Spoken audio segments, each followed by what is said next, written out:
ਲਿਖਿਆ ਤੁਰਤ ਪੈਗਾਮ ਰਾਣੀ ਜਿੰਦ ਕੌਰਾਂ, ਕੋਈ ਤੁਸਾਂ ਨੇ ਦੇਰ ਨਾ ਲਾਵਣੀ ਜੀ, ਰਹਿੰਦੀ ਫੌਜ ਦਾ ਕਰੋ ਇਲਾਜ ਕੋਈ, ਕਾਬੂ ਤੁਸਾਂ ਬਗੈਰ ਨਾ ਆਵਣੀ ਜੀ। ਮੇਰੀ ਜਾਨ ਦੇ ਅਬ ਹੋ ਤੁਸੀਂ ਰਾਖੇ, ਪਾਓ ਵਿੱਚ ਲਾਹੌਰ ਦੇ ਛਾਵਣੀ ਜੀ। ਸ਼ਾਹ ਮੁਹੰਮਦ ਦਾ ਅੱਜ ਮੈਂ ਲਿਆ ਬਦਲਾ, ਅੱਗੇ ਹੋਰ ਕੀ ਰੱਬ ਨੂੰ ਪਾਵਣੀ ਜੀ।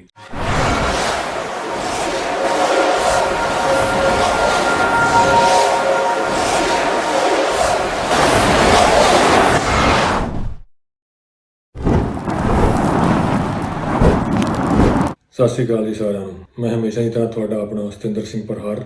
ਜਿੰਦਾਂ ਰਾਣੀ ਜਿੰਦਾਂ ਜਿਹਨੂੰ ਆਪਾਂ ਕਹਿੰਦੇ ਮਹਾਰਾਜਾ ਰਣਜੀਤ ਸਿੰਘ ਦੀ ਸਭ ਤੋਂ ਛੋਟੀ ਪਤਨੀ ਸੀ। ਜਿੰਦਾਂ ਦਾ ਵਿਆਹ ਵੀ ਅਸਲੀ ਵਿਆਹ ਨਹੀਂ ਸੀ ਹੋਇਆ।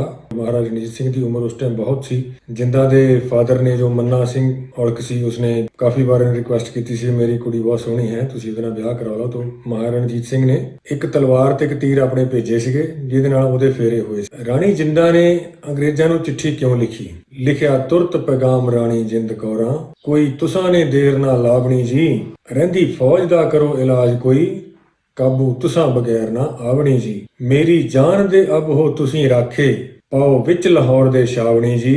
ਸ਼ਾਹ ਮੁਹੰਮਦ ਦਾ ਅੱਜ ਮੈਂ ਲਿਆ ਬਦਲਾ, ਅੱਗੇ ਹੋਰ ਕੀ ਰੱਬ ਨੂੰ ਪਾਵਣੀ ਜੀ। ਸਭ ਤੋਂ ਪਹਿਲਾਂ ਜਿਹੜਾ ਸਾਡੇ ਮਨ ਦੇ ਵਿੱਚ ਕੁਐਸਚਨ, ਇਹ ਇੱਕ ਪ੍ਰਸ਼ਨ ਉਤਪੰਨ ਹੁੰਦਾ ਕਿ ਇਹ ਰਾਣੀ ਜਿੰਦਾਂ ਨੇ ਅੰਗਰੇਜ਼ਾਂ ਨੂੰ ਚਿੱਠੀ ਕਿਉਂ ਲਿਖੀ, ਔਰ ਅਗਰ ਇਹ ਚਿੱਠੀ ਲਿਖੀ ਗਈ ਹੈ ਤੇ ਫਿਰ ਸਾਡੇ ਇਤਿਹਾਸਕਾਰਾਂ ਨੇ ਇਹ ਸਾਹਮਣੇ ਕਿਉਂ ਨਹੀਂ ਲਿਆਂਦਾ? ਇਸ ਚੀਜ਼ ਨੂੰ ਲੁਕੋਇਆ ਕਿਉਂ ਗਿਆ ਸਾਡੇ ਇਤਿਹਾਸਕਾਰਾਂ ਵੱਲੋਂ, ਸਾਡੇ ਪ੍ਰਚਾਰਕਾਂ ਵੱਲੋਂ? ਸਾਡੇ ਜਿੰਨੇ ਵੀ ਪ੍ਰਚਾਰਕ ਹੈ ਜਾਂ ਬੁਲਾਰੇ ਹਨ, ਉਹਨਾਂ ਨੇ ਹਮੇਸ਼ਾ ਇੱਕੋ ਹੀ ਚੀਜ਼ ਦੇ ਉੱਪਰ ਜ਼ੋਰ ਦਿੱਤਾ ਕਿ ਜੀ ਡੋਗਰਿਆਂ ਨੇ ਖਾਲਸਾ ਰਾਜ ਖਤਮ ਕਰ ਦਿੱਤਾ। ਉਹਨਾਂ ਦੀ ਹੁਣ ਡੋਗਰਿਆਂ ਦੇ ਨਾਲ ਇਹਨਾਂ ਦੀ ਕੀ ਦੁਸ਼ਮਣੀ ਹੈ ਇਹਨਾਂ ਲੋਕਾਂ ਦੀ, ਮੈਨੂੰ ਹੁਣ ਪਤਾ ਨਹੀਂ। ਪਰ ਮੈਂ ਬਹੁਤ ਸਾਰੀਆਂ ਕਿਤਾਬਾਂ ਪੜ੍ਹੀਆਂ, ਅੰਗਰੇਜ਼ਾਂ ਦੀਆਂ ਵੀ, ਮੁਸਲਮਾਨਾਂ ਦੀਆਂ ਵੀ, ਸਿੱਖਾਂ ਪੰਜਾਬੀਆਂ ਦੀਆਂ ਵੀ, ਪਰ ਕਦੀ ਵੀ ਅਗਰ ਇਤਿਹਾਸ ਦੀ ਪੜਚੋਲ ਕਰਨੀ ਹੁੰਦੀ ਆ ਤਾਂ ਉਹ ਇਤਿਹਾਸ ਸਮਕਾਲੀ ਦੇਖਿਆ ਜਾਂਦਾ ਕਿ ਉਸ ਟਾਈਮ ਤੇ ਜਿਹੜੇ ਬੰਦੇ ਸੀਗੇ ਉਹਨਾਂ ਨੇ ਕਿਸ ਤਰ੍ਹਾਂ ਦਾ ਇਤਿਹਾਸ ਲਿਖਿਆ, ਕੀ ਗੱਲਾਂ ਕੀਤੀਆਂ। ਕੋਈ ਬੰਦਾ ਝੂਠ ਵੀ ਬੋਲ ਸਕਦਾ, ਕੋਈ ਬੰਦਾ ਸੱਚ ਵੀ ਲਿਖ ਸਕਦਾ। ਤੇ ਇਸ ਕਰਕੇ ਅਗਰ ਇੱਕ ਵੀ ਕਿਸੇ ਦਾ ਅਗਰ ਇਤਿਹਾਸ ਨੂੰ ਜਾਣਨਾ ਹੋਵੇ ਤਾਂ ਸਾਰੀਆਂ ਸਮਕਾਲੀ ਕਿਤਾਬਾਂ ਨੂੰ ਪੜ੍ਹ ਕੇ ਇੱਕ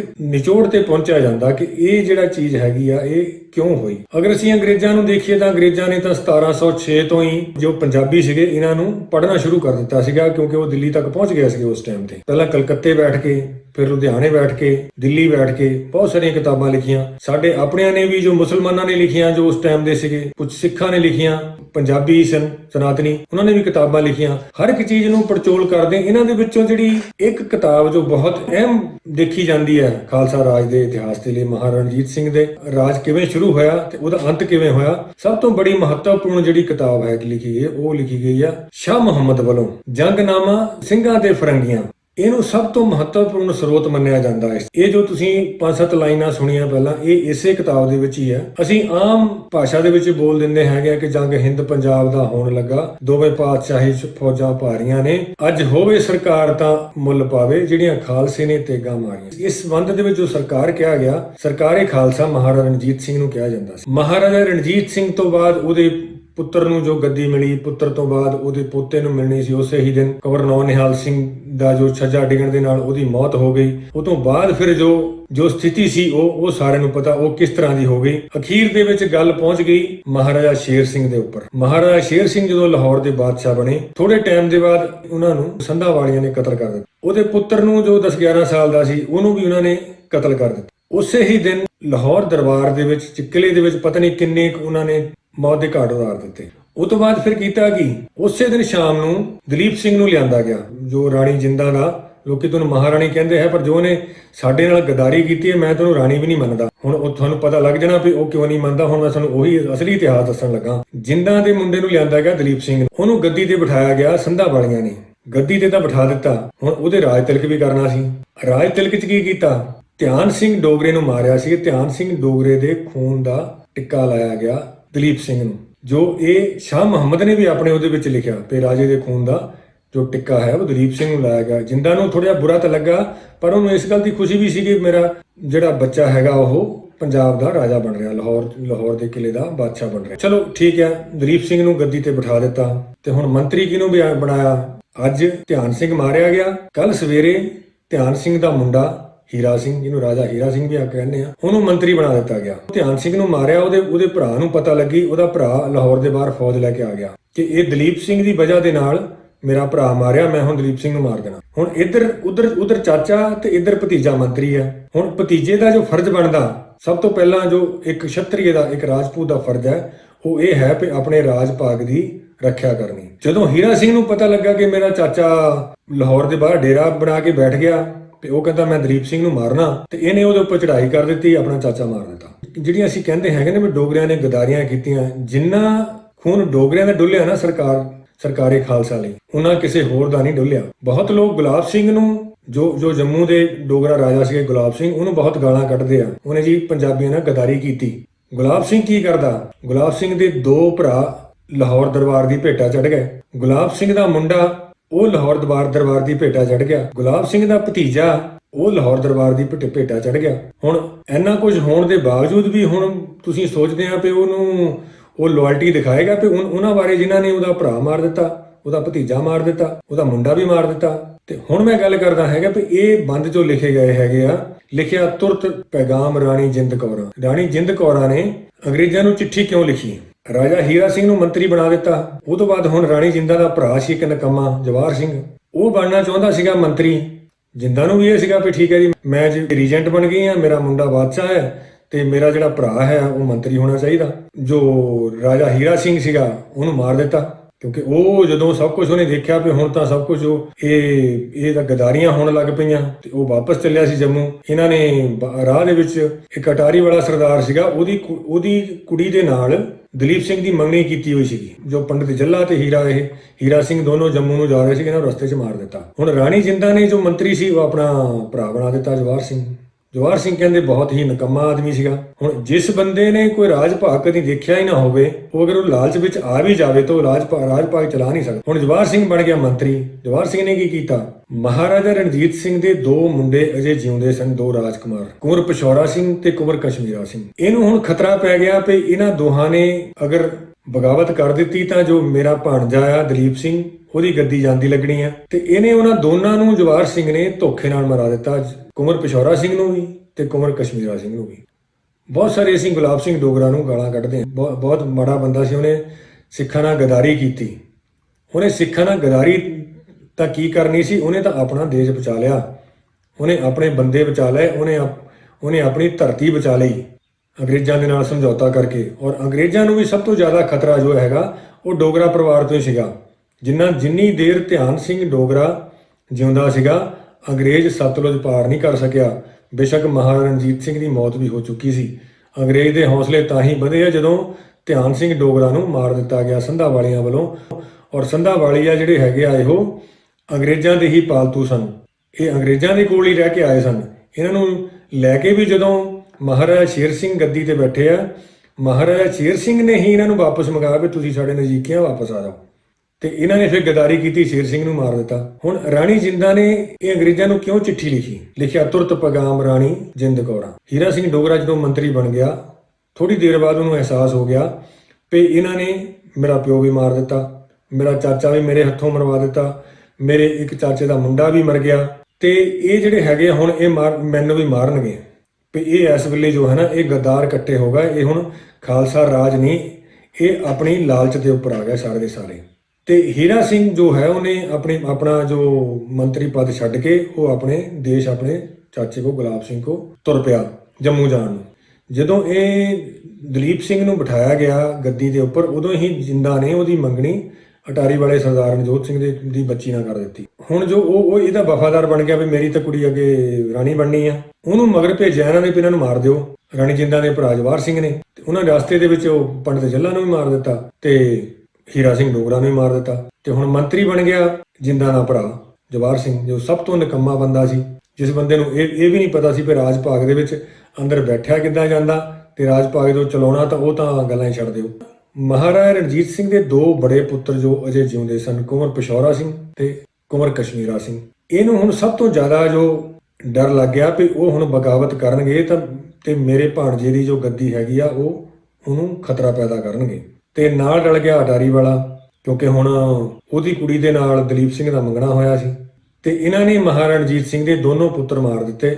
ਜਦੋਂ ਇਸ ਚੀਜ਼ ਦਾ ਪਤਾ ਖਾਲਸਾ ਫੌਜ ਨੂੰ ਲੱਗਾ ਤੇ ਹੁਣ ਖਾਲਸਾ ਫੌਜ ਤੇ ਹੋਰ ਜੋ ਮਰਜ਼ੀ ਹੋ ਜਾਵੇ ਉਹ ਜੋ ਰਾਜ ਘਰਾਣੇ ਦੇ ਉੱਪਰ ਅਗਰ ਕੋਈ ਵੀ ਆਂਚ ਆਉਂਦੀ ਸੀ ਤਾਂ ਉਹਨੂੰ ਉਹ ਲੋਕ ਬਰਦਾਸ਼ਤ ਨਹੀਂ ਸੀ ਕਰਦੇ। ਉਹਨਾਂ ਨੇ ਆਪਣੀ ਪੰਚਾਇਤ ਸੱਦ ਲਈ। ਪੰਚਾਇਤ ਦੇ ਵਿੱਚ ਮੰਤਰੀ ਨੂੰ ਵੀ ਸੱਦ ਲਿਆ, ਜਵਾਹਰ ਸਿੰਘ ਨੂੰ। ਆ ਜਾਓ ਜੀ, ਹਾਜ਼ਰੀ ਦਿਓ, ਤੁਹਾਡੇ ਤੋਂ ਸਵਾਲ ਪੁੱਛਣੇ ਆ। ਜਵਾਹਰ ਸਿੰਘ ਹਾਥੀ ਦੇ ਉੱਪਰ ਬੈਠ ਕੇ ਤੇ ਦਲੀਪ ਸਿੰਘ ਨੂੰ ਆਪਣੀ ਗੋਦ ਦੇ ਵਿੱਚ ਲੈ ਕੇ ਆਇਆ ਤੇ ਰਾਣੀ ਜਿੰਦਾ ਵੀ ਉੱਥੇ ਹੀ ਸੀਗੀ। ਤੇ ਉਹਨਾਂ ਨੇ ਕੀ ਕੀਤਾ, ਉਹਨੇ ਇਹਨੂੰ ਕਿਹਾ ਵੀ ਆ ਜਾ ਵੀ ਤੂੰ ਥੱਲੇ ਆ ਜਾ। ਥੱਲੇ ਲਾ ਲਿਆ ਇਹਨੂੰ ਹਾਥੀ ਦੇ ਉੱਪਰੋਂ ਤੇ ਉਹਨਾਂ ਨੇ ਦਲੀਪ ਸਿੰਘ ਨੂੰ ਉਹਦੀ ਗੋਦ ਚੋਂ ਚੱਕ ਲਿਆ। ਉਹਦੇ ਕੁੱਛੜ ਚੱਕਿਆ ਸੀ, ਉਹਨੇ ਦਲੀਪ ਸਿੰਘ ਨੂੰ ਲੈ ਲਿਆ ਤੇ ਉਹਨੂੰ ਕਿਹਾ ਬਈ ਤੂੰ ਆ ਬੁਰਾ ਕੰਮ ਕੀਤਾ, ਤੂੰ ਜਿਹੜੇ ਸਾਡੇ 2 ਕੁੰਵਰ ਜਿੰਦਾ ਸੀਗੇ ਤੂੰ ਉਹਨਾਂ ਨੂੰ ਮਾਰ ਦਿੱਤਾ ਤੇ ਇਸ ਕਰਕੇ ਤੈਨੂੰ ਮੌਤ ਦੀ ਸਜ਼ਾ ਸੁਣਾਈ ਜਾਂਦੀ ਆ। ਜਵਾਹਰ ਸਿੰਘ ਨੂੰ ਉੱਥੇ ਉਹਨੂੰ ਮਾਰ ਦਿੱਤਾ। ਤੇ ਹੁਣ ਜਿੰਦਾ ਸੀਗੀ, ਜਿੰਦਾ ਦਾ ਭਰਾ ਮਰ ਗਿਆ। ਹੁਣ ਜਿੰਦਾ ਨੇ ਉਸੇ ਵੇਲੇ ਹੀ ਕਹਿ ਦਿੱਤਾ ਵੀ ਇਸ ਚੀਜ਼ ਦਾ ਬਦਲਾ ਲਿਆ ਜਾਊਗਾ। ਹੁਣ ਉਹਦਾ ਭਰਾ ਤਾਂ ਮਰ ਗਿਆ, ਹੀਰਾ ਸਿੰਘ ਨੂੰ ਵੀ ਮਰਵਾ ਦਿੱਤਾ। ਹੁਣ ਮੰਤਰੀ ਕਿਹਨੂੰ ਬਣਾਵੇ? ਹੁਣ ਮੰਤਰੀ ਫਿਰ ਉਹ 2 ਬਾਹਮਣ ਭਰਾਵਾਂ ਦੇ ਵਿੱਚੋਂ ਇੱਕ ਨੂੰ ਮੰਤਰੀ ਬਣਾਤਾ ਤੇ ਦੂਜੇ ਨੂੰ ਫੌਜਾਂ ਦਾ ਕਮਾਂਡਰ ਬਣਾਤਾ। ਤੇ ਹੁਣ ਉਹਨਾਂ ਨੇ ਫਿਰ ਅੱਗੇ ਇਹਦੇ ਨਾਲ ਰਲ ਕੇ ਤਾਂ ਖਾਲਸਾ ਫੌਜ ਦਾ ਖਾਤਮਾ ਕੀਤਾ। ਉਸ ਟਾਈਮ ਤੇ ਫਿਰ ਇਹਨਾਂ ਨੇ ਚਿੱਠੀ ਲਿਖੀ ਅੰਗਰੇਜ਼ਾਂ ਨੂੰ, ਜਿੰਦਾ ਨੇ, ਵੀ ਤੁਸੀਂ ਲਾਹੌਰ ਦਰਬਾਰ ਦੇ ਉੱਪਰ ਆਓ, ਇਹਨਾਂ ਨੇ ਮੇਰਾ ਭਰਾ ਮਾਰ ਦਿੱਤਾ, ਹੁਣ ਮੈਂ ਇਸ ਚੀਜ਼ ਦਾ ਬਦਲਾ ਲਿਆ। ਤੇ ਇਹਨੇ ਫਿਰ ਕੀ ਕੀਤਾ, ਇਹਨੇ ਅੰਗਰੇਜ਼ਾਂ ਦੇ ਉੱਪਰ ਥੋੜੀ ਫੌਜ ਉਹ ਭੇਜਣੀ ਸ਼ੁਰੂ ਕੀਤੀ ਹਮਲਾ ਕਰਨ ਨੂੰ। ਉਹਨਾਂ ਨੂੰ ਵੀ ਦੱਸ ਦਿੱਤਾ ਵੀ ਠੀਕ ਹੈ ਜੀ, ਮੈਂ ਇੱਥੋਂ ਫੌਜ ਭੇਜਾਂਗੀ ਤੇ ਥੋੜੇ ਜਿਹੇ ਟੁਕੜੀਆਂ ਦੇ ਵਿੱਚ ਤੁਸੀਂ ਇਹਨਾਂ ਨੂੰ ਮਾਰੀ ਜਾਇਓ ਉਧਰ। ਤੇ ਅਖੀਰ ਦੇ ਵਿੱਚ ਇੱਕ ਥਾਂ ਉਹ ਇਹ ਵੀ ਲਿਖਦੀ ਆ, ਸ਼ਾਹ ਮੁਹੰਮਦ ਨੇ ਜੋ ਇੱਕ ਪੈਰਾ ਲਿਖਿਆ ਉਹਦੇ ਵਿੱਚ ਬਹੁਤ ਵਧੀਆ ਚੀਜ਼ ਉਹਨੇ ਲਿਖੀ ਆ ਕਿ ਇਹਦੀ ਮਨਸ਼ਾ ਕੀ ਸੀ। ਜਿਨ੍ਹਾਂ ਕੋਹ ਕੇ ਮਾਰਿਆ ਵੀਰ ਮੇਰਾ, ਮੈਂ ਤਾਂ ਖੋਹਾਂਗੀ ਉਹਨਾਂ ਦੀਆਂ ਜੁੰਡੀਆਂ ਨਹੀਂ, ਤਾਕਾਂ ਪੈਣ ਬਲੈਤੀ ਦੇਸ਼ ਸਾਰੇ, ਪਾਵਾਂ ਬੱਕਰੇ ਵਾਂਗ ਚਾਹ ਵੰਡੀਆਂ ਨਹੀਂ, ਚੂੜੇ ਲੈਣਗੇ ਬਹੁਤ ਸੁਹਾਗਣਾ ਦੇ, ਨੱਥ ਚੌਂਕ ਤੇ ਵਾਲੀਆਂ ਡੰਡੀਆਂ ਨਹੀਂ, ਸ਼ਾਹ ਮੁਹੰਮਦਾ ਪੈਣਗੇ ਵੈਣ ਡੋਂਗੇ, ਜਦੋਂ ਹੁਣ ਪੰਜਾਬਣਾ ਰੰਡੀਆਂ ਨੇ। ਇਹਦੇ ਵਿੱਚ ਹੁਣ ਉਹਨੇ ਇੱਕ ਅੱਖਰ ਵਰਤਿਆ, ਨੱਥ ਚੌਂਕ ਤੇ ਵਾਲੀਆਂ ਡੰਡੀਆਂ ਨਹੀਂ।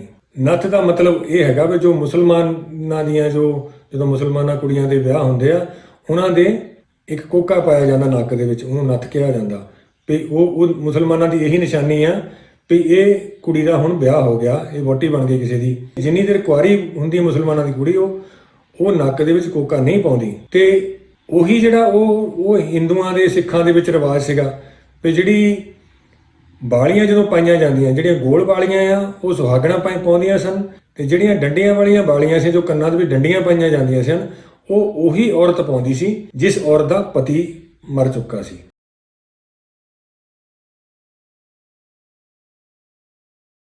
ਤੇ ਇਹ ਇਸੇ ਕਰਕੇ ਸ਼ਾਹ ਮੁਹੰਮਦ ਨੇ ਇਹਦੇ ਉੱਪਰ ਇਹ 2 ਅੱਖਰ ਵਰਤੇ ਹੈਗੇ ਆ। ਤੇ ਹੁਣ ਜਿੰਦਾ ਨੇ ਕੀ ਕੀਤਾ, ਥੋੜੀ ਫੌਜ ਜਿਹੜੀ ਸੀਗੀ ਉਹ ਸਤਲੁਜੋਂ ਪਾਰ ਭੇਜ ਦਿੱਤੀ ਤੇ ਸਤਲੁਜ ਪਾਰ ਭੇਜ ਕੇ ਥੋੜੀ ਫੌਜ ਦਾ ਖਾਤਮਾ ਕਰਵਾ ਦਿੱਤਾ। 4 ਲੜਾਈਆਂ ਹੋਈਆਂ, 4 ਦੇ ਵਿੱਚ ਜਿਹੜੀ ਹੈਗੀ ਉਹ ਖਾਲਸਾ ਫੌਜ ਥੋੜਾ ਕਰਕੇ ਉਹ ਮਾਰੀ ਗਈ। ਸਮਰਾਵਾਂ ਦੀ ਲੜਾਈ ਜੋ ਚੌਥੀ ਲੜਾਈ ਸੀ ਜਿਹਦੇ ਵਿੱਚ ਵੀ ਸਾਰਾ ਹੀ ਜੋਗੀ ਪਲਟ ਗਿਆ। ਉਹਦੇ ਵਿੱਚ ਜਦੋਂ ਉਸ ਚੀਜ਼ ਦੀ ਸੰਧੀ ਲਿਖੀ ਗਈ, ਅਗਰ ਤੁਸੀਂ ਪੜ੍ਹਨੀ ਹੋਵੇ ਤਾਂ ਇੰਟਰਨੈਟ ਦੇ ਉੱਪਰ ਲਿਖਿਆ, ਉਹਦੇ ਵਿੱਚ ਇਹ ਕਿਹਾ ਗਿਆ ਹੈ ਵੀ ਇਹ ਜਿਹੜੇ ਲਾਹੌਰ ਦਰਬਾਰ ਦੀ ਫੌਜ ਸੀ ਇਹ ਬਾਰ-ਬਾਰ ਇਹਨਾਂ ਨੇ ਸਤਲੁਜ ਪਾਰ ਕੀਤਾ। ਜੋ ਮਹਾਰਾਜਾ ਰਣਜੀਤ ਸਿੰਘ ਨਾਲ ਸਾਡੀ ਸੰਧੀ ਸੀਗੀ, ਜੋ ਲਾਹੌਰ ਦੀ ਫੌਜ ਹੈ ਉਹਨਾਂ ਨੇ ਤੋੜਿਆ ਤੇ ਸਤਲੁਜ ਪਾਰ ਕਰਕੇ ਸਾਡੇ ਉੱਪਰ ਇਹਨਾਂ ਨੇ ਹਮਲੇ ਕੀਤੇ। ਬੇਸ਼ੱਕ ਉਹ ਹਮਲੇ ਇੱਕ ਗਿਣੀ ਮਿਥੀ ਸਾਜ਼ਿਸ਼ ਦੇ ਹਿਸਾਬ ਦੇ ਨਾਲ ਹੋਏ ਸੀਗੇ, ਪਰ ਫਿਰ ਵੀ ਉਹ ਇੱਕ ਇਤਿਹਾਸ ਸੀਗੇ ਵੀ ਇਹਨਾਂ ਨੇ ਜੋ ਹਮਲਾ ਅੰਗਰੇਜ਼ਾਂ ਦੇ ਉੱਪਰ ਕੀਤਾ, ਅੰਗਰੇਜ਼ ਨਹੀਂ ਇਹਨਾਂ ਦੇ ਉੱਪਰ ਹਮਲਾ ਕਰਨਾ ਹੈ। ਅਗਰ ਹਮਲਾ ਹੀ ਕਰਨਾ ਸੀ ਤਾਂ ਸਤਲੁਜ ਪਾਰ ਸਾਰੀ ਫੌਜ ਇਕੱਠੀ ਹੋ ਕੇ ਜਾਂਦੀ, ਫਿਰ ਹੋ ਸਕਦਾ ਅੰਗਰੇਜ਼ਾਂ ਨੂੰ ਹਰਾ ਸਕਦੇ ਸੀਗੇ। ਪਰ ਇਹਨਾਂ ਨੇ ਤਾਂ ਹੁਣ 4 ਲੜਾਈਆਂ ਲੜੀਆਂ, ਮਹੀਨੇ ਦੇ ਬਸ ਦੇ ਉੱਪਰ ਇਹਨਾਂ ਨੇ ਥੋੜੀ ਫੌਜ ਜੋ ਹੈਗਾ ਟੁਕੜੀਆਂ ਦੇ ਵਿੱਚ ਕਰਕੇ ਸਤਲੁਜ ਪਾਰ ਭੇਜੀ ਤੇ 4 ਲੜਾਈਆਂ ਦੇ ਵਿੱਚ ਖਾਲਸਾ ਫੌਜ ਦੀ ਹਾਰ ਹੋਈ ਆ। ਇੱਕ ਗੱਲ ਮੈਂ ਇੱਥੇ ਹੋਰ ਵੀ ਦੱਸਣੀ ਚਾਹੁੰਦਾ ਵੀ ਜਦ ਤੋਂ ਸਿੱਖ ਫੌਜ ਬਣੀ ਹੈ ਨਾ, ਸਿੱਖ ਫੌਜ ਨੇ ਕਦੀ ਲੜਾਈ ਨਹੀਂ ਹਾਰੀ, ਚਾਹੇ ਉਹ ਗੁਰੂ ਹਰਗੋਬਿੰਦ ਸਾਹਿਬ ਦੇ ਟਾਈਮ ਤੇ ਹੋਵੇ, ਗੁਰੂ ਗੋਬਿੰਦ ਸਿੰਘ ਦੇ ਟਾਈਮ ਤੇ ਹੋਵੇ, ਬੰਦਾ ਸਿੰਘ ਬਹਾਦਰ ਦੇ ਟਾਈਮ ਤੇ ਹੋਵੇ। ਯੁੱਧ ਦੇ ਮੈਦਾਨ ਦੇ ਵਿੱਚ ਬੇਸ਼ੱਕ ਸ਼ਹੀਦ ਹੋ ਗਏ ਲੜਦੇ, ਲੇਕਿਨ ਕਦੀ ਕਿਸੇ ਨੇ ਹਾਰ ਨਹੀਂ ਮੰਨੀ ਵੀ ਅਸੀਂ ਹਾਰ ਕੇ ਤੇ ਭੱਜ ਜਾਈਏ। ਲੇਕਿਨ ਇਹ 4 ਲੜਾਈਆਂ ਇਹੋ ਜਿਹੀਆਂ ਸੀਗੀਆਂ ਜਿਹਦੇ ਵਿੱਚ ਸਿੱਖ ਭੱਜੇ ਆ, ਲੜਾਈ ਵਿੱਚ ਛੱਡ ਕੇ ਭੱਜੇ ਆ। ਜਦੋਂ ਉਹਨਾਂ ਨੂੰ ਅਹਿਸਾਸ ਹੋਇਆ ਵੀ ਸਾਨੂੰ ਜਿੰਦਾ ਨੇ ਜਾਣਬੁੱਝ ਕੇ ਮਰਵਾ ਦਿੱਤਾ, ਉਹਨੇ ਤਾਂ ਆਪਣੇ ਭਰਾ ਦਾ ਬਦਲਾ ਲੈਣਾ ਸੀ ਤੇ ਬਦਲਾ ਲੈਣ ਕਰਕੇ ਹੀ ਸਾਨੂੰ ਉਹਨੇ ਸਤਲੁਜ ਪਾਰ ਕਰਵਾਇਆ ਤੇ ਅੰਗਰੇਜ਼ਾਂ ਦੇ ਉੱਪਰ ਹਮਲੇ ਕਰਵਾਏ। ਬਹੁਤ ਸਾਰੀ ਜੋ ਚੀਜ਼ ਹੈਗੀ ਆ ਇਹੋ ਜੋ ਇੱਕ ਚੀਜ਼ ਸ਼ੁਰੂ ਤੋਂ ਲੈ ਕੇ ਜਿਉਂ ਮਹਾਰਾਜਾ ਰਣਜੀਤ ਸਿੰਘ ਦਾ ਰਾਜ ਸ਼ੁਰੂ ਹੋਇਆ ਤੇ ਜਿੱਦਾਂ ਖਤਮ ਹੋਇਆ ਉਹ ਉਸੇ ਤਰ੍ਹਾਂ ਸਾਰੇ ਜੋ ਬੰਦ ਹੈਗੇ ਉਹ ਸ਼ਾਹ ਮੁਹੰਮਦ ਨੇ ਲਿਖੇ ਆ। ਇਹਦੇ ਵਿੱਚ ਕਈ ਇੱਕ 2 ਥਾਵਾਂ ਤੇ ਉਹ ਡੋਗਰਿਆਂ ਦੇ ਬਾਰੇ ਵੀ ਲਿਖਦਾ ਵੀ ਉਹਨੇ ਵੀ ਆਹ ਕੰਮ ਗਲਤ ਕੀਤੇ। ਉਹ ਜਿਸ ਬੰਦੇ ਨੇ ਵੀ ਗਲਤ ਕੀਤਾ ਉਹ ਕਿਸੇ ਨੂੰ ਬਖਸ਼ਦਾ ਨਹੀਂ। ਤੇ ਲੇਕਿਨ ਜੋ ਸਾਡੇ ਬੰਦੇ ਆ, ਜਿਹੜੇ ਸਾਡੇ ਪ੍ਰਚਾਰਕ ਆ, ਸਾਡੇ ਇਤਿਹਾਸਕਾਰ ਆ, ਉਹ ਸਿਰਫ ਡੋਗਰਿਆਂ, ਉਹਨਾਂ ਦੀ ਜੋ ਸੂਈ ਹੈ ਉਹ ਸਿਰਫ ਡੋਗਰਿਆਂ 'ਤੇ ਆ ਕੇ ਖਤਮ ਹੋ ਜਾਂਦੀ ਆ।